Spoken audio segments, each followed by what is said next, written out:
रात का समय था। कैलाशपुर नाम के एक छोटे से गांव में घने जंगलों के बीच एक पुराना घर खड़ा था। लोग उस घर को शापित हवेली कहते थे।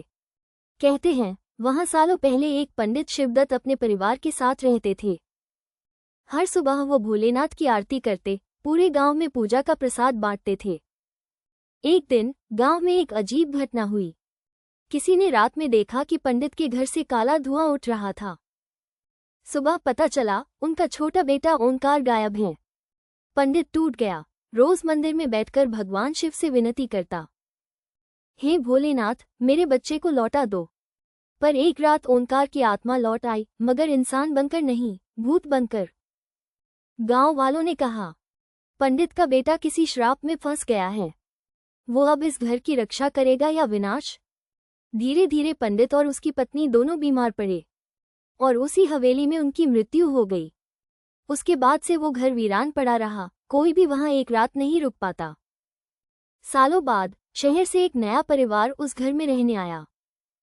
शरद नाम का व्यक्ति, उसकी पत्नी राधा और उनके 2 छोटे बच्चे। गांव वालों ने चेताया, मत रहो वहां, वो घर श्रापित है। पर शरद ने कहा, जहां भगवान शिव की मूर्ति है वहां कोई बुराई नहीं रह सकती।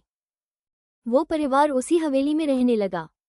पहली कुछ रातें ठीक रहीं, पर चौथी रात से सब बदल गया। दीवारों पर राख से ओम लिखा हुआ दिखने लगा। दीपक अपने आप जलने बुझने लगे और घर के मंदिर से घंटियों की आवाज बिना हवा के आने लगी। एक रात राधा ने देखा, मंदिर के पास एक साया खड़ा था। उसके बाल बिखरे हुए, चेहरा राख से सना, आंखें लाल जैसे अंगार।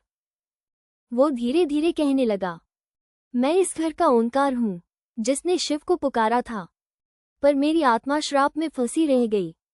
राधा डर के मारे चीख पड़ी। शरद भागा, मंदिर के सामने जाकर बोला, भोलेनाथ, अगर ये तेरी भूमि है तो अपने भक्तों की रक्षा कर। अचानक आकाश में बिजली चमकी, हवा तेज चलने लगी और कमरे में त्रिशूल का प्रतीक उजाला करने लगा। शिव मंत्र ओम नमः शिवाय गूंजने लगा। वो भूत चिल्लाया, मुझे मुक्ति चाहिए, मुझे मोक्ष दे दो महादेव। शरद और उसका परिवार मंदिर में बैठकर एक साथ महामृत्युंजय मंत्र जपने लगे। धीरे धीरे वो आत्मा प्रकाश में बदल गई और हवा में विलीन हो गई। उसके बाद घर के ऊपर से काले बादल छट गए और सुबह के सूर्य के साथ पूरा घर चमक उठा। गांव वालों ने देखा, मंदिर में दीपक अपने आप जल रहे हैं। दीवार पर राख से लिखा था, जहां विश्वास है वहां मैं हूं महादेव। उस दिन के बाद उस हवेली में कोई भूत नहीं रहा, सिर्फ शांति, भक्ति और महादेव का आशीर्वाद। लोग आज भी वहां जल चढ़ाने आते हैं और कहते हैं, यह वही स्थान है जहां भगवान ने भूत को भी मोक्ष दिया था।